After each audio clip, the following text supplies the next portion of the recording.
بسم اللہ الرحمن الرحیم، السلام علیکم، میں ہوں سلمان حیدر۔ دعا ہے پروردگار سے کہ اس نے آپ کو اور آپ کے اہل خانہ کو اپنی حفظ و امان میں رکھا ہوا۔ سپریم کورٹ ہو یا اسلام آباد ہائی کورٹ، آج پھر حکومت کو دو بہت بڑے بڑے جھٹکے لگے جی، شاید حکومت کے تصور میں نہیں تھا۔ جسٹس محسن اختر کیانی صاحب نے تو نیا کٹا کھول دیا۔ آج سپریم کورٹ میں آج ہیئرنگ میں کوئی شک نہیں، وکیل چھائے رہے ہیں، صدیقی صاحب چھائے رہے ہیں، اور آج عدالت کو بھی سوچنے پر مجبور کیا اور ان کو بھی تھوڑا سا اس ڈیفینسو پوزیشن پہ لائے۔ میں نے خیر اس پر بات کرنی ہے، بلکہ محسن اختر کیانی صاحب نے کٹا کھولا اور یہ بڑی مزیدار چیز ہو گئی ہے۔ توہین عدالت کا ایک ترم خان تھا جی، اس نے معافی مانگ لی ہے اور اس کو احساس ہو گیا ہے، لیکن کے ساتھ کچھ لیکن میں بھی ہے۔ ریٹن معافی مانگی ہے جی انہوں نے، تو معاف کر دیں، میں نے جو توہین کی تھی عدالت کے حوالے سے، دوہری شریعت کے حوالے سے، جسٹس بابر ستار صاحب کے حوالے سے جو کچھ بھی ہے، انہوں نے کہا غیر مشروط عدالت کے سپرد کرتا ہوں اپنے آپ کو۔ اس کی تفصیل بھی میں آپ کے سامنے شیئر کرنی ہے، لیکن دیگر چیزیں سب سے پہلے مخصوص نشستوں کی سماعت جی وہ ابھی ختم ہو گئی اور اب 24 جون کی تاریخ دی گئی ہے، عید کے بعد کی صبح 9:30 بجے، اور روزانہ کی بنیاد پر یہ سماعت ہوگی۔ تو اس سماعت کو کیونکہ ابھی صدیقی صاحب نے کہا تھا، جو سنی اتحاد کونسل کی مخصوص نشستوں کے حوالے سے جو وکیل ہیں، سلمان اکرم راجہ صاحب بھی تھے، مگر وہ جو بیسی وکیل وہ ہیں، تو انہوں نے کہا کہ مجھے 1-1.5 گھنٹے کے دلائل چاہیے۔ تو نے کہا پھر اگلی سماعت رکھ لیتے ہیں اور پھر ہم صبح سے لے کے شام تک اس کو نپٹائیں گے۔ تو یہ ہو گیا، بہرحال 9:30 بجے تک کی وہ سماعت ملتوی ہو گئی۔ اچھا، اب میں دیگر چیزوں پہ آ جاؤ۔ پہلے وہ جو مجیب الرحمان والا معاملہ، حمود الرحمان کمیشن والا معاملہ، وہ غدار کون والی وہ سب چیزیں تھیں نا، سکوت ڈھاکہ کے محرکات اور وہ ویڈیو جو عمران خان صاحب کے اکاؤنٹ کے ساتھ شیئر ہوئی تھی، یہ سارا معاملہ حکومت نے نا ظاہری بات ہے FIA کے ذریعے نوٹس لیا ہوا، اور اس پر عمران خان صاحب کے پاس گئے تھے۔ تو عمران خان صاحب نے کہا یہ کیس ہی بڑا نان سینس ہے، ٹھیک ہے، اور نان سینس کیس کے ساتھ انہوں نے کہا میں نے کیا چلنا، لیکن بہرحال اگر آپ مجھ سے کوئی موقف چاہتے ہیں تو میں اپنے وکلا کی موجودگی میں آپ کو یہ موقف ضرور دے سکتا ہوں۔ تو پھر کیا ہوا جی، پھر FIA نے دیگر لوگوں کو، جو چیئرمین ہیں بیرسٹر گور صاحب، ان کو نوٹس جاری کر دیے، عمر ایوب صاحب جنرل سیکرٹری کو نوٹس جاری کر دیے، رؤوف حسن جو مرکزی ترجمان ہیں ان کو نوٹسز جاری کر دیے تھے، تاکہ گواہی لی جائے کہ بھائی یہ آپ لوگوں نے کیا ہے یا نہیں کیا، کہا یا نہیں کیا۔ اب سب کہہ رہے ہیں جی ہم نے کیا، کر لو جو کرنا، ٹھیک ہے۔ تو کل پیشی ہے، FIA نے جو سمن جاری کی ہے، تو معاملہ تیزی سے بڑھایا جا رہا ہے۔ FIA کو بہت زبردست، FIA نے اس سے پہلے بھی ماشاءاللہ تمام کیسز کا بیڑا غرق کیا پروسیکیوشنز کے ذریعے، اور ابھی بھی انشاءاللہ تعالیٰ یہ بیڑا غرق ہی کریں گے، کیونکہ کہا جا رہا ہے کرو، یہ نہیں پتہ کیا کرنا ہے۔ تو آج کیا ہوا جی، عمران خان صاحب کے حوالے سے کیس بنانا نہیں بنانا، تو اس کے بعد یہ ساری پوزیشن اس کے ساتھ ہی بننی ہے۔ تو آج اسلام آباد ہائی کورٹ میں پاکستان تحریک انصاف نے اس نوٹس کو چیلنج کر دی ہے۔ چیئرمین PTI بیرسٹر گوہر صاحب خود گئے ہیں، دیکھیں آج سماعت ہوتی ہے، کل ہوتی ہے، بہرحال اب سماعت جب چیلنج کر دیا نوٹس FIA کا، تو اب FIA کے اس کال پر کل جانا ضروری نہیں ہے، تو نوٹس پر ہی کیوں جائیں گے۔ تو لیٹس سی، دیکھیں ادھر کیا ہوتا ہے۔ بہرحال ادھر اب کھڑی ہو گئی پاکستان تحریک انصاف، جی یار ہم نے کہا ہم نے کوئی ایسا مطالبہ نہیں کیا، اور ان کے پاس ایسی کئی ٹرانسکرپٹ ہیں، نواز شریف صاحب کی، مولانا فضل الرحمان کی، مریم نواز کی، ذوالفقار علی بھٹو کا، تو پورا کیس ہے، میں نے پڑھا ہوا، BBC بھی رپورٹ ہے ساری، جا کے دیکھیں۔ تو اب یہ چیز شروع ہو گیا، وہ کھڑے ہو گئے، انہوں نے کہا نہیں، آپ کو راس ہی نہیں آیا ہمارا یہ کہنا، کیونکہ جس طریقے سے آپ نے ہمارے اوپر غداری اور ملک دشمنی کے فتوے لگا دیے، FIR کے لیے دھمکیاں دے دیں، جس طریقے سے آپ نے ایک اور 9 مئی کہہ دیا اس کو، جس طریقے سے آپ نے FIA کی ٹیمیں اڈیالہ جیل روانہ کر دی، نہیں، آپ کی نیت ہی نہیں ہے مفاہمت، مسالت، مذاکرات کی نا، آپ بیسیکلی آپ ہی نہیں چاہتے ہیں کہ پاکستان تحریک انصاف کے مذاکرات ہوں اور پاکستان اسٹیبلٹی کی طرف بڑھیں۔ تو اب پاکستان تحریک انصاف نے یہ بس سمجھ آ گئی، انہوں نے، جی ہاں سمجھ آ گئی۔ تو ادھر جی 6 ججز کے خط والے معاملے پر نا، اس کے بعد سے عدالتیں بہت کھل کھل کھیل رہی ہیں اور فیصلے بڑے زبردست کیے جا رہے ہیں، سٹینڈ لیا ہوا نظر آ رہا ہے، لگ رہا ہے لینا شروع کر دیا، میں تو کم از کم یہ اتنا ضرور کہوں گا۔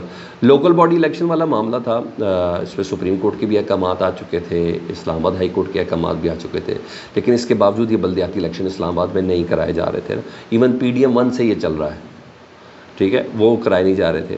تو اب جسٹس محسن اختر کیانی صاحب نے بڑا تگڑا آرڈر آج دے دیا ہے، وہ کہتے ہیں اسلام آباد میں بلدیاتی انتخابات کب کرائیں گے۔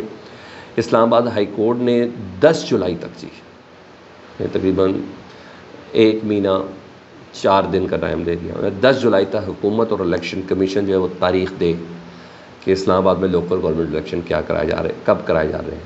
اور سپریم کورٹ نے بھی حکم دیا اور اسلام آباد ہائی کورٹ کے فیصلے کے بعد لوکل گورنمنٹ الیکشن نہیں کرائے گئے۔ تو اگر آپ نے 10 جولائی تک تاریخ نہیں دی تو چیف الیکشن کمشنر کے خلاف توہین عدالت کا نوٹس جاری کریں گے، اور وفاقی حکومت کے خلاف توہین عدالت کا نوٹس جاری کریں گے. تو محسن اختر کیانی صاحب کہتے ہیں نہیں کوئی بیلنس بولنس نہیں رکھنا, پچھلا سارا اڑائے ہیں. ابھی ذرا ان کی طبیعت ابھی سے تازہ ہی ان کی طبیعت ذرا فریش کرنا بہت زیادہ ضروری ہے.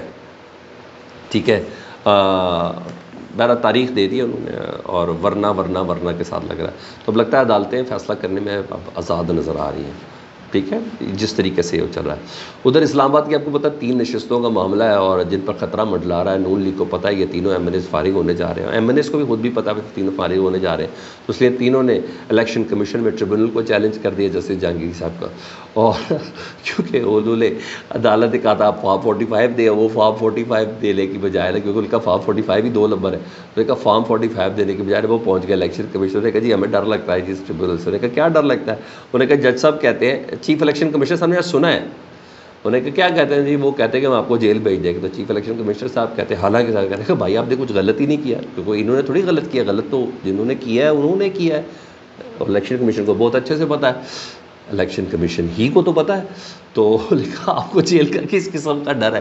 لیکن بہرحال فیصلہ محفوظ کر لیا ان کو سننے کے بعد. ابھی تھوڑی دیر میں فیصلہ سنا دیا جائے گا. 2 بجے کے بعد کا وقت رکھا, مگر میں 2 بجے کے بعد 2 بجے تو میں آپ سے بات کر رہا ہوں. بہرحال اب دیکھتے ہیں الیکشن کمیشن کیا فیصلہ ہے. کیونکہ اس فیصلے نے بتانا ہے کہ وہ جو آرڈیننس میں, وہ جو ٹریبیونل میں آزاد ججز کی جو شک دی گئی ہے اس کا فائدہ کتنا دینا ہے. دینا تو نون لیگ کو, کتنا دینا ہے یہ آج ہی بتا دیں گے سکندر, سلطان اور راجہ چیف الیکشن کمیشن صاحب. سارے عہدے ان کے پاس ہے, سکندر بھی ہیں, سلطان بھی ہے, راجہ بھی ہیں. تو میرا خیال ہے وہ زیادہ بہتر طور پر آج بتا دیں گے. ادھر توہین عدالت کیس کے حوالے سے جی, وہ سپریم کورٹ میں کل سماعت ہے. تو آج تک جواب وہی بولا, وہ پگڑیوں سے فٹ بال کھیلنے والا, اور پھر مصطفیٰ کمال صاحب ہم نے اتنے ایم این اے اور ایم پی اے کو جاتے دیکھا ڈبل شہریت پہ, کہ ججز کو کیا, یہ باری ساری بات ہے. تو وہ والا معاملہ تھا. تو اس میں مصطفیٰ کمال صاحب نے آج ریٹن جواب دیتا ہوں, جواب میں نا انہوں نے غیر مشروط سپریم کورٹ سے معافی مانگی. انہوں نے کہا مجھے معاف کر دیں, میں خود کو عدالت کے رحم و کرم پر چھوڑتا ہوں. یعنی مصطفیٰ کمال صاحب تو بھاگ گئے, اور بڑھ کے ساری سی تھی, 2-3 پروگرام بھی کیا, ہمارے پروگرام میں بھی آیا. انہوں نے کہا نہیں بھائی میں کڑا, میں نے جی, انہیں سمجھ آ گیا کہ میں نے کچھ غلط کر دیا, تو سادہ چیز نہیں رہے گی, تو مجھے معافی مانگ لینی چاہیے. تو انہیں اندازہ ہو گیا اور انہوں نے معافی مانگ لی. حالانکہ ابھی وہ اتنا کچھ زیادہ بولے بھی نہیں تھے, لیکن پھر بھی ان کو اندازہ ہو گیا کہ مجھ سے غلطی ہو. مگر فیصل واڈا صاحب نے معافی نہیں مانگی. انہوں نے جواب جمع کرایا, بتاؤں کیا کرایا, وہ بھی ذرا معافی والی چیز ہے, لیکن میں نہیں تو ان کو بھی پکڑنا, یہ کہہ کے انہوں نے کروایا. معافی سے انہوں نے انکار کر دیا. انہوں نے کہا میں نے پریس کانفرنس میں عدلیہ کی توہین نہیں کی, یہ میرا مقصد نہیں تھا, بلکہ ملک کی بہتری تھا. بھائی ملک کی بہتری میں پگڑیوں سے فٹ بال کھیلنا تھا آپ نے, اور آپ کو کس نے کہا ہے کہ آپ ملک کی بہتری کریں گے اپنے اس پریس کانفرنس کے ذریعے؟ ہم ججز کے ساتھ ہوں گے, تو آپ سے ساتھ کس نے مانگا تھا؟ ٹھیک ہے, بابر ستار صاحب کا تو آپ نے ریٹرن مانگ بھی لیا, پھر حکومت نے آپ کو کل جواب بھی دے دیا کہ بابر ستار کے پاس کبھی ڈبل نیشنلٹی نہیں تھی. تو ایسے اگر بڑی بات ہے, بہرحال فیصل واڈا صاحب کو اپریشیٹ کرنا چاہیے کہ وہ اپنے موقع پر کھڑے. تو بہرحال عدالت توہین عدالت کی کارروائی انہوں نے کہا نہ بڑھائے, پلیز تحمل کا مظاہرہ کرے توہین عدالت کی کارروائی کرنے میں, تو توہین عدالت والا نوٹس واپس لیا جائے, یہ انہوں نے ریٹرن جواب میں کہا ہے. انہوں نے کہا, اور باقیوں کی شکایتیں بھی لگائی. دیکھیے اگر میرے ساتھ ہے تو انہوں نے ٹرانسکرپٹ بھیج دیا رؤف حسن صاحب کی ترجمان کی. دیکھیں انہوں نے بھی اتنا سخت جملہ بولا. مولانا فضل الرحمان صاحب سے بھی متعلق ٹرانسکرپٹ کرے, ان کو ہے تو ان کو بھی کر دے, تو یعنی مجھے ٹانگنا تو ان کو بھی ٹانگے, لائک اس طرح کی چیزیں فیصل واڈا صاحب نے جواب جمع کرا دیا ہے. اچھا, ادھر آپ کو پتہ ہے ضلعی انتظامیہ جو بھی کام کرتی ہے اس میں پتہ چلتا ہے کہ نفرت شامل ہے, کدورت شامل ہے, منافقت شامل ہے, پی ٹی اے کے خلاف آپریشن کرنا, اس کے ٹولز ہیں یہ تمام ادارے. تو عدالت اگلے دن ماری جاتی ہے ان کے احکامات کو, سارے کے سارے حکم اڑا کے رکھ دیتی ہے. جلسوں والی بات ہو, اس کے علاوہ آپ ایم پی او کے تحت لوگوں کو اندر کرنے والی بات ہو, یہ تمام چیزیں جو ہیں وہ ساری عدالتیں اڑا کے پھینکی جا رہی ہیں. اب مجھے نہیں پتہ یہ کالی بیڑے ہیں, کالے بونڈ ہیں, کیا ہیں, لیکن بہرحال عدالتیں اڑا کر پھینکی جا رہی ہیں. تو اور پی ٹی آئی مزید ہیرو بنتی ہے, پی ٹی آئی پہ مزید ہمدردی کا ووٹ ملتا ہے, مزید لوگ ان کے ساتھ کہ بھائی یہ تو ایک فراڈ 2 فراڈ, اتنے زیادہ فراڈ سارے لگائے جا رہے ہیں. تو یہ تھا. تو سی ڈی اے نے دفتر سیل کیا تھا جی, اس کو ڈی سیل کرنے کا اسلام آباد ہائی کورٹ نے حکم دے دیا, اور حکم بھی کس نے دیا؟ جسٹس سمن رفت صاحبہ نے, جو ان 6 ججز میں شامل ہیں. انہوں نے دفتر کھلوا دیا اور سی ڈی او کو روک دیا. میں کہا ڈرامے بند کریں, آپ نے نوٹس دیا ہی نہیں پاکستان تحریک انصاف کو. یہ چل رہا ہے سر. فیڈ بیک سے متعلق ضرور آگاہ کریں, اپنا بہت خیال رکھیں. اللہم صلی علی محمد و آل محمد.